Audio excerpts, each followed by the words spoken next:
energy, medicine, all kinds of things like that that increase in cost.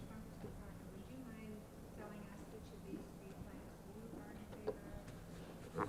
Which of the three plans am I in favor of? I don't know.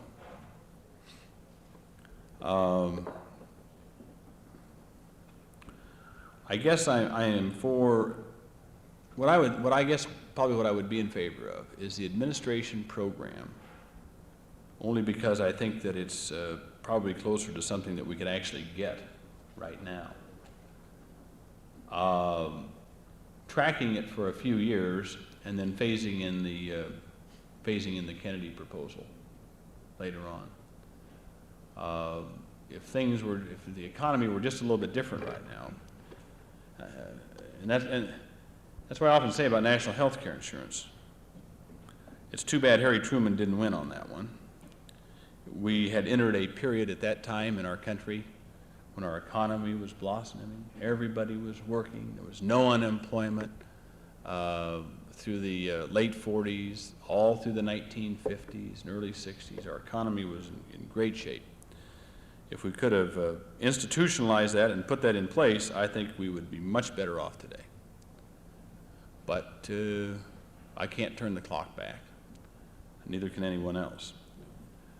Just from a realistic standpoint, I'd say the one where the president had the administration program, which, as I understand, is about that limits out-of-pocket expenses, I think, on catastrophic to $2,000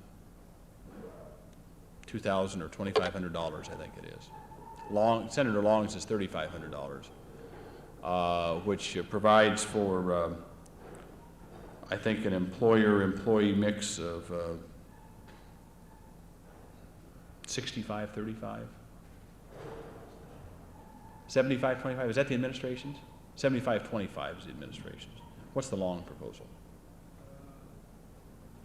Long is 75-25. Kennedy's is 65. Oh, Kennedy's at 65-35. Okay.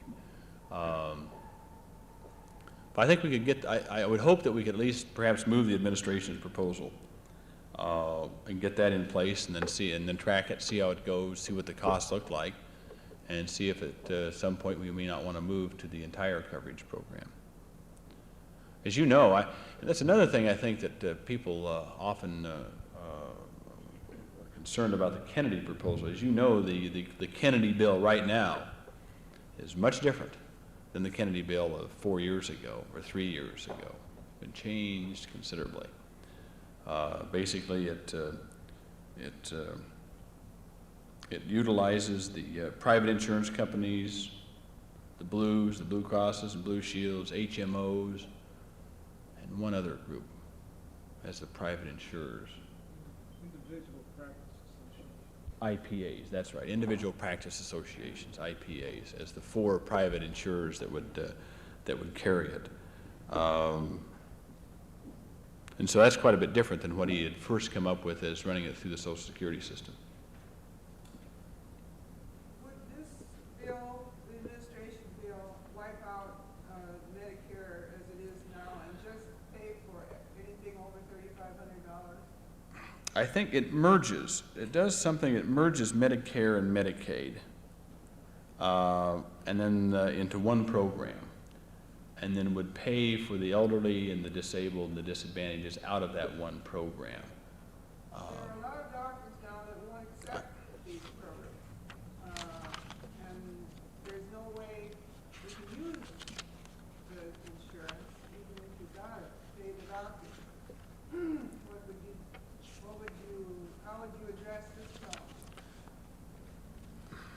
They won't have anything to do with these programs, they just forget it.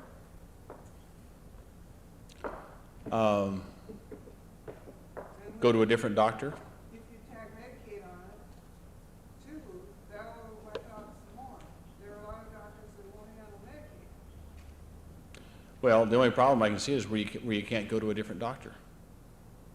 If there's no doctor, Well, I tell you, I don't know many doctors that won't handle Medicaid or Medicare.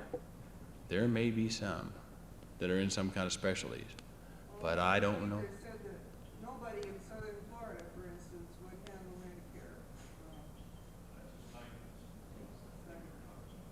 In southern Florida, everybody down there's on Medicare.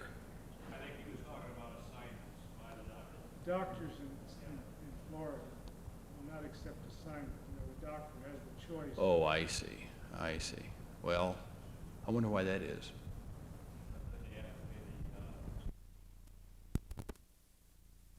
Customary fee. So the elderly person is charged directly by the. For the excess amount. That's right. So there's two different problems. And when you group Medicare and Medicaid, you're combining the worst of the two. You're going to say government set fees on elderly and the poor as a single group and drive the doctors away from them. That's a very serious problem that would occur under the administration's plan.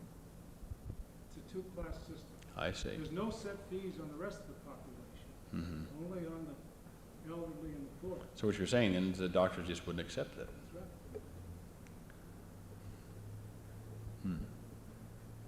Although I don't know. And they'd make up the difference in charging higher rates to Everybody else. everybody They're else. not gonna take it back. That's interesting. Problem generally is that the way I understand it, Medicare takes a grouping, a sample of all the different charges in a given area. These are usually 2 to 3 years behind the doctor's charge. The doctors keep it up with inflation, but Medicare isn't. So the person on Medicare ends up paying.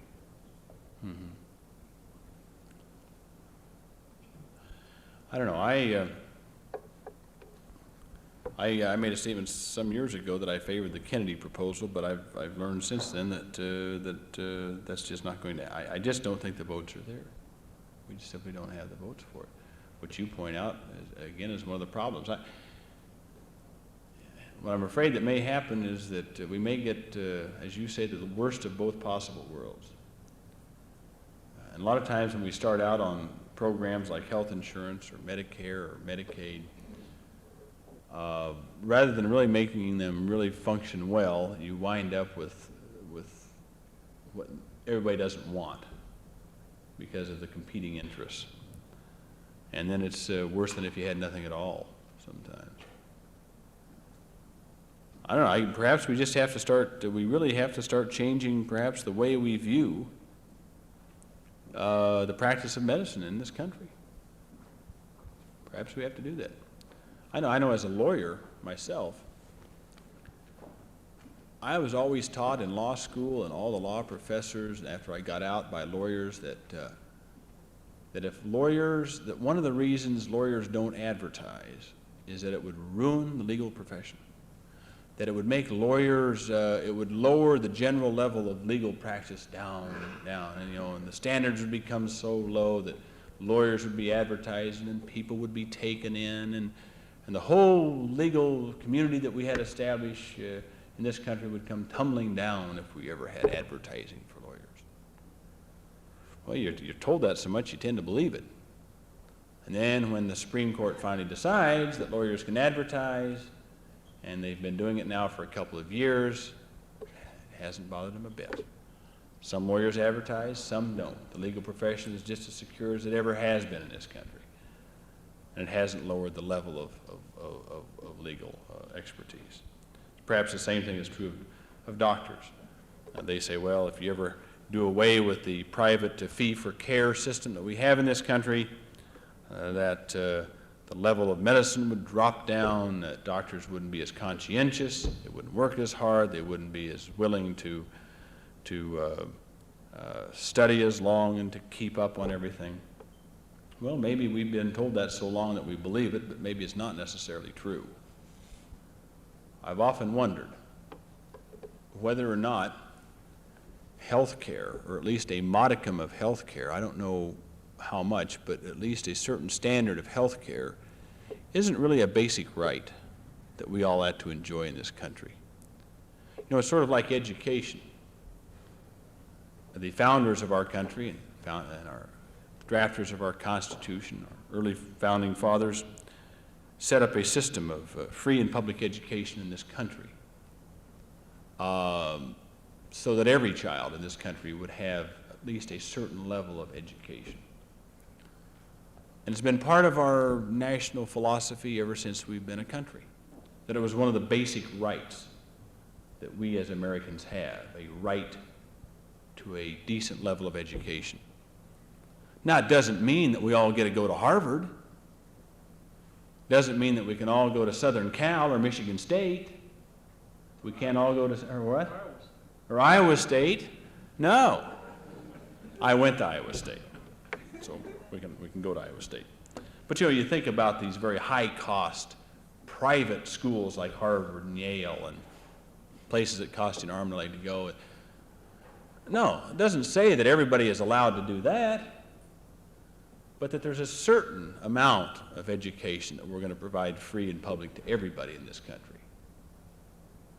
We seem to accept that. I mean, why don't we have in this country a system of education where every family has to pay what the teacher wants? Whereas if I send my kid to school, teacher says, well, let's see, Harkin, you make pretty good money, you're a congressman, we'll teach your kid and it'll cost you, $2,000 this year. And somebody else sends their kid to the school and they say, well, gee, he's the banker, we'll charge him $10,000 a year. Why don't we have an educational system that way?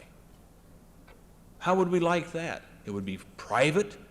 I'm sure teachers would do a great job. I'm certain they'd be well educated. But would it be any better than what we have today? I don't think so. I think we got the best system of education in the world.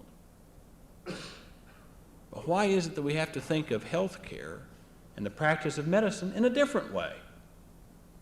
I don't care if a doctor wants to go out and charge an arm and a leg to do what he wants to do. That's fine. If people want to pay it, let them pay it. But there ought to be another system that says, look, everybody has a right in this country to a certain level of health care. It is a cost that is going to be borne by all of us, rich and poor, and medium income and everything else. We're simply going to pay a certain amount of our taxes for that. And we're going to put certain controls on it, just like controls we have on education. What they can spend their money for, how much they can spend. We're going to have these kinds of controls. Now, if a teacher wants to leave the public education system and set up a private tutoring system in his or her own home, or go teach at a private college, fine, there are no laws against that. And if a doctor in this country does not want to be in the system of national health care and wants to opt out and have his own private practice, that's fine too. I don't care, but I think we ought to at least have that other system available to the people of this country. I don't know a great deal about the Canadian system, but I do know that a couple of my friends who live there, who fought very hard against it several years ago, maybe about 9 years ago, 10 years ago, I guess, and they're both working, they both make good incomes, and now they're two of the strongest supporters I've ever seen of it. They think it's a great system what they have in Canada. And I'm not certain that we can't have that kind of a system here, but I think perhaps it means that we're just going to have to change the way we look at it. Take one more. Okay, one more, he says. I understand the Canadian system doesn't call it a tax, they call it health insurance premium. They didn't name it a tax, so you don't feel like you're paying taxes. It's pretty. One more? Yes. Why not? I get put on the spot every day. That's my job. Could you tell us who make up the Social Security Advisory Council, since they have come up with some proposals that might affect all of us in tax and Social Security? We'd like to know who they are, how long they're appointed for, and who appoints them. Well, you have put me on the spot because I absolutely do not know the answer to that question. I know the president appoints them, but who they are, I don't know. She's talking about yesterday's report. Oh, on taxing Social Security. Oh, yes. Social Security Advisory Council came out and said that they're going to start taxing Social Security benefits. Half of them, 50%, that's right, taxing 50%. That's right. I would say that bill probably has about as much chance of getting through Congress as a bill that would set up the Ayatollah Khomeini as our next president would have, getting through check. Thank you.